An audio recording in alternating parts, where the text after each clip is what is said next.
E aí você montou um time para ser academia, para tocar a bola, para ser paciente. A bola vai no ritmo do Felipe Melo. Domina, cadencia, espera, toca de lado, abre espaço. O Cuca voltou e ele não quer. O Cuca, tudo que ele quer é o porco louco. Ele não quer academia. Ele não quer o time paciente. Ele gosta do porco doidão, né? Muito bem. É isso aí, pessoal. Já nós vamos falar do jogo Palmeiras e Fluminense. Marcos Júnior vai ser o jogador a substituir o Richarlison amanhã no ataque do Fluminense. Nós vamos falar das escalações. O presidente Pedro Abad do Fluminense participou do Fox Sports Rádio. Está irritadíssimo e nós vamos reproduzir a entrevista dele aqui. Ele está garantindo que não vai ter negócio, vamos aguardar. Mas agora nós vamos para outro lugar que está muito quente. Opa, o negócio está pegando fogo lá no Ninho do Urubu. Vamos para lá, o Flamengo está em crise, joga domingo, 4 da tarde contra o Avaí, em Florianópolis. Alô, Juliano Lima. É verdade que jogaram alface hoje aí no carro, que o pessoal achou que o Muralha estava chegando. É isso mesmo? Aconteceu isso mesmo, Juliano Lima? Bem-vindo ao programa. Tudo bem, João? Um abraço para vocês. Voltamos aqui do Centro de Treinamento Ninho do Urubu. Pois é, um dia de protesto que começou por volta de 1h15, 1h30 da tarde. Aliás, João, esse protesto já estava marcado ontem à noite nas redes sociais. Os torcedores já se organizando, né? Vários torcedores via Twitter, organizando esse protesto bem na frente do Centro de Treinamento Ninho do Urubu. E aí começou por volta de 1h30 da tarde, cerca de 200 torcedores reunidos, protestando a cada entrada de jogadores que vão entrando no Centro de Treinamento, protesto, aquela encostada no carro, batendo, enfim, toda aquela coisa que a gente já conhece. 3 pessoas foram mais xingadas. Apesar de estar com a seleção peruana, o Guerreiro não estava aqui, estava a seleção peruana, mas foi muito xingado pelos torcedores. Na chegada do técnico Zé Ricardo, foi bastante xingado, dizendo fora Zé Ricardo, fora Zé Ricardo. E é claro, o mais xingado de todos foi o goleiro Muralha. Quando ele chegou, e você perguntou sobre jogar alface no carro dele, não foi o carro dele. Eles achavam que era o carro do Muralha, mas eles erraram o carro, não era o carro do Muralha. Mas eles tentaram realmente acertar o carro do Muralha e não foi o caso. E na hora que ele chegou, os torcedores cantando Thiago, o goleiro que foi aí revelação na Copa São Paulo de Futebol Júnior, também uma joia rubro-negra que pode até ser o substituto do Muralha na próxima partida. Os torcedores pedindo a entrada do Thiago. E para você ver como são as coisas, né, João? Por exemplo, o Rodrigo Caetano, na chegada do Everton Ribeiro, idolatrado, abraçado pelos torcedores. Pois é, dias depois, quando ele entrou aqui no centro de treinamento, xingamentos também com o diretor de futebol do Flamengo, Rodrigo Caetano. Você vê como mudam as coisas tão rápido, né, de um dia para o outro. Pois é, e teve um momento da entrada dos jogadores, principalmente do Ilharão, que ele chegou a parar o carro e até falar alguma coisa com os torcedores. Houve uma movimentação ainda maior, com faixas, alto investimento, pouco resultado, dei o sangue, cobrando realmente que os jogadores do Flamengo façam jus ao investimento que a diretoria fez em 2017.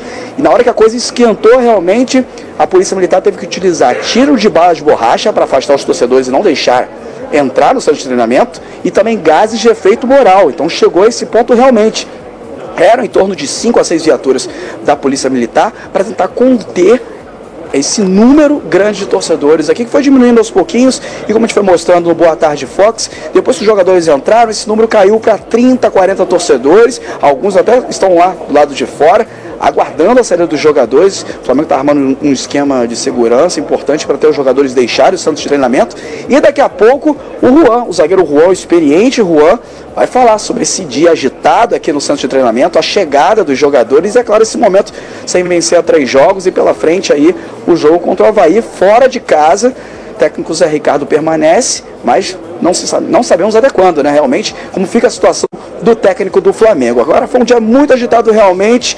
Resta saber como está lá fora agora, está aqui acompanhando a coletiva, e dentro do Expediente Futebol, João, fica à vontade para fazer perguntas, a gente vai acompanhar a coletiva do zagueiro Juan. Perfeitamente, a gente vai ver ao vivo aí o Juan, que está confirmado, né, vai para o seu 3º jogo seguido como titular. Agora, Juliano, começando pelo Muralha, ele vai perder a posição? O Thiago vai ser o goleiro domingo? Já deu para apurar alguma coisa aí em relação a alterações no time que o Zé Ricardo vai fazer? João, mistério quanto ao gol. Isso porque quando a imprensa foi liberada, num horário até bem diferente do de costume, né? Geralmente a imprensa entra 1 hora depois do início do treinamento. A gente entrou ali por volta de 1h30, quase 2 horas depois. Quando entramos, não tinha mais nada. Jogadores deixando o gramado. E inclusive temos uma imagem que podemos mostrar agora no Expediente de Futebol, que a gente mostrou logo no início, do goleiro Muralha encostado na trave, pensativo, enfim, uma cena inusitada, eu diria, né? Do goleiro que está passando por uma pressão tão grande, chegou bem no Flamengo, assumiu a posição no lugar do Paulo Vitor e agora está vivendo o mesmo que o Paulo Vitor viveu há pouco tempo, né? Torcida pedindo a saída dele, pedindo a entrada de outro goleiro, no caso agora é o Thiago, enfim, ele pensativo. E é a única imagem que a gente tem desse treinamento fechado para a imprensa e daqui a pouco o Juan vai falar sobre isso. Agora, por conta dessa escalação, isso é mistério, isso aí não dá realmente, o técnico Zé Ricardo não deixa claro se o Muralha permanece ou se o Thiago deve entrar. A tendência, como você mesmo disse ontem no Expediente de Futebol, a tendência realmente é que o Thiago entre no gol do Flamengo aí contra o Avaí domingo no estádio da Ressacada. E no meio dessa agitação toda, dessa loucura toda, foi o primeiro dia de trabalho do Everton Ribeiro no Flamengo, né, Juliano? Pois é, no primeiro dia de trabalho do Everton Ribeiro existe toda a expectativa da imprensa de acompanhar pelo menos umas voltinhas no campo, que é o clássico realmente de todo o primeiro treinamento.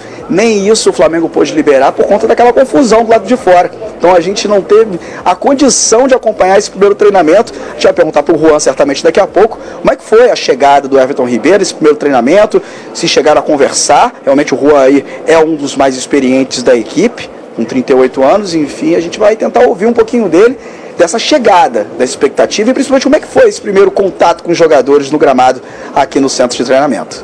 Tá bom, então já na sala de imprensa Vitorino Sherman, nós vamos ter o Juan falando e você vai acompanhar e trazer ao vivo pra gente aqui. Certo, Juliano? Tá certo, daqui a pouco a gente volta. Muito obrigado. Juliano Lima. Que pressão, hein? Crise no Flamengo, pessoal. O tempo choveu para esfriar um pouco a temperatura, né? Olha o sol lá. Agora, o positivo é isso, né, João? A manifestação fora das dependências internas do clube, né? Isso é o direito do torcedor. Vai lá para fora, se manifesta, sem agressão, né? Joga alface. Sem invadir a propriedade do clube, leva a faixa, aí tá correto.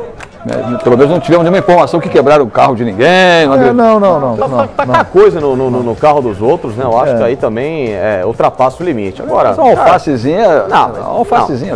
Alface é melhor numa salada. Não precisa, né? Alface é suave. Qualquer tipo de situação dessa não precisa. Agora, o cara quer xingar, quer colocar uma faixa ali, tá no direito dele, na arquibancada da mesma forma, não agredindo, não cometendo qualquer tipo de crime, delito. Tá tudo ok. Agora, Edmundo já passou por isso na carreira dele de jogador. Momentos de crise, com torcida, pressionando, em treino, em CT. E aí, Edmundo? Isso aí resolve, funciona? O que você acha com a sua experiência no mundo da bola? Domingo tem um jogo Avaí e Flamengo. Flamengo tem condições de ir a Florianópolis e ganhar do Avaí? Tem. Se isso acontecer, vão dizer que funcionou. Só que a experiência me mostra que não funciona, porque eles estão ali, tá ali, Muralha, Arão e Zé Ricardo, são os alvos. Esses, claramente, não estão correspondendo. Só que tem os outros jogadores que podem sentir, psicologicamente, não estarem seguros para fazer o seu melhor, para tentar uma jogada, para poder fazer uma jogada de efeito, pode jogar pragmaticamente e ganhar. Mas eu acho que o atleta precisa estar confiante, precisa estar solto. Eu acho que isso não é benéfico. Não é benéfico para ninguém. Só que a torcida, ela é o grande patrimônio do clube, ela tem direito de se manifestar a partir do momento que não agrida ninguém. Entendeu? Que não passe, não ultrapasse o limite da agressão. Time de massa, acontece muito isso. Né? Pelo menos a gente está vendo um diálogo entre a segurança e os membros de torcida. Eles não fizeram força para invadir o Ninho do Urubu. Então é compreensível pelo momento vivido pela equipe do Flamengo. Que tudo pode ser revertido, tudo pode mudar com uma vitória com uma vitória no domingo. A vitória é o grande bálsamo, né? Muda tudo, tem esse poder aí. Agora, PVC, você conversou com o presidente do Flamengo, Eduardo Bandeira de Mello? Conversei hoje cedo, ele estava... Primeira pergunta, eu falei sobre a questão dele, ontem a gente falou sobre a história do voto de confiança. E eu ouvi boas avaliações dizendo uma frase que é muito boa. Voto de confiança é o prestigiado dos tempos modernos. Isso aí. Ao que o presidente do Flamengo responde assim, mas quem falou em voto de confiança? Quem falou em voto de confiança não estava na reunião, não se falou em voto de confiança. Voto de confiança tem todo mundo, voto de confiança tem todo mundo que trabalha. Você que trabalha na Fox tem um voto de confiança da Fox. Eu tenho um voto de confiança para ser presidente do Flamengo. Todo mundo que está trabalhando tem voto de confiança. O Zé Ricardo não é que ele tenha voto de confiança, ele é o técnico do Flamengo. E diz, por mim, o Zé Ricardo é técnico do Flamengo até o final do meu mandato. Ou seja, dezembro de 2018. Isso. Ao mesmo tempo ele deixa a porta entreaberta, porque ele diz assim, claro que há situações em que o técnico pode perder a confiança do grupo. O técnico perde o cargo quando ele perde a confiança dos jogadores, perde a relação com os jogadores.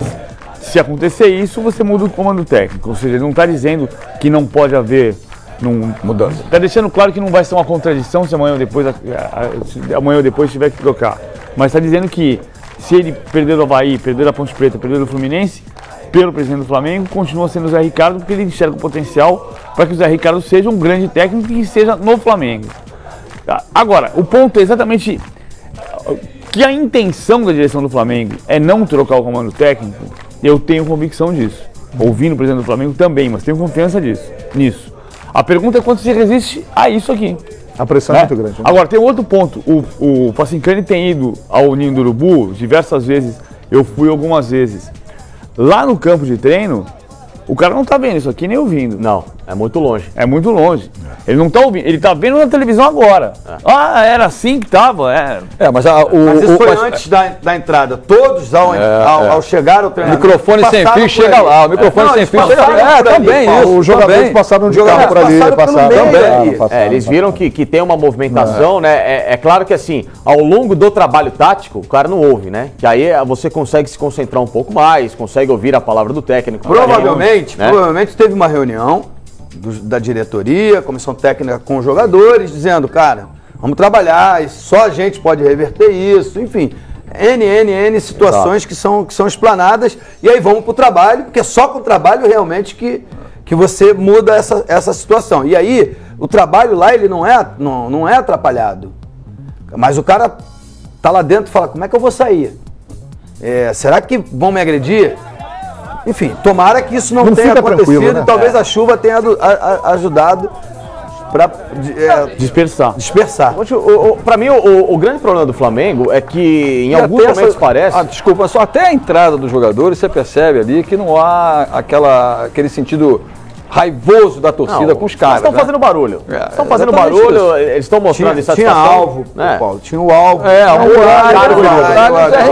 O alface no carro do cara, que eu acho que isso é desnecessário. O resto, normal. Se ficar no barulho do batuque, não muda nada. A questão é a seguinte, eu acho que em alguns momentos, o grande pecado do Flamengo na temporada tem sido pensar do meio para frente. O Flamengo precisa pensar do meio para trás. E a torcida cobra que o time seja ofensivo, mas não adianta você pensar na ofensividade se o seu setor defensivo está completamente desequilibrado e precisa de reforços. O Flamengo precisa de pelo menos mais 2 zagueiros. O Flamengo precisa de mais uma opção para ser um lateral esquerdo. Já está chegando, Rodolfo. O Flamengo talvez até precise de mais um volante, porque eu acho que o time do Flamengo em alguns momentos peca nessa instabilidade dos jogadores que estão ali no setor. O Márcio Araújo faz alguns bons jogos, mas ainda não é um cara tão confiável assim. O Rômulo não tem vivido uma boa temporada. O Arão tem agora numa queda vertiginosa, dado muitos problemas. É uma questão que o Zé Ricardo precisa consertar urgentemente.